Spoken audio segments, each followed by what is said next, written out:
తెలంగాణలో ముఖ్యమంత్రి ప్రమాణ స్వీకారానికి ఏర్పాట్లు జరుగుతున్న వేళ గోషామహల్ బీజేపీ ఎమ్మెల్యే రాజాసింగ్ సంచలన కామెంట్స్ చేశారు. ఏడాది తర్వాత రాష్ట్రంలో బీజేపీ ప్రభుత్వం వస్తుందని జోస్యం చెప్పారు. దీంతో ఆయన వ్యాఖ్యలు రాజకీయంగా ప్రాధాన్యతను సంతరించుకున్నాయి. కాగా రాజాసింగ్ బుధవారం మీడియాతో మాట్లాడుతూ తెలంగాణలో కాంగ్రెస్ ఎక్కువ రోజులు ప్రభుత్వాన్ని నడపలేదు. ఒక్క ఏడాది మాత్రమే తెలంగాణలో కాంగ్రెస్ ప్రభుత్వం ఉంటుంది. ఆ తర్వాత బీజేపీ ప్రభుత్వం వస్తుంది. తెలంగాణ అభివృద్ధి బీజేపీతోనే సాధ్యం. రాజ్యాంగాన్ని మారుస్తాను అన్న కేసీఆరే తెలంగాణ ప్రజలను మార్చేశారు అంటూ ఆసక్తికర కామెంట్స్ చేశారు.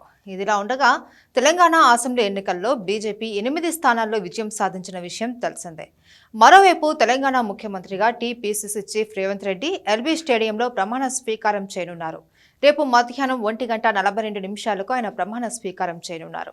కాగా రేవంత్ ప్రమాణ స్వీకార కార్యక్రమం కోసం ఎల్బీ స్టేడియంలో ఏర్పాట్లను కాంగ్రెస్ నేతలు అధికారులు పరిశీలిస్తున్నారు. మరోవైపు రేవంత్ ప్రమాణ స్వీకార కార్యక్రమానికి దేశ నలుమూలల నుంచి వీఐపీలు విచ్చేయనున్నారు.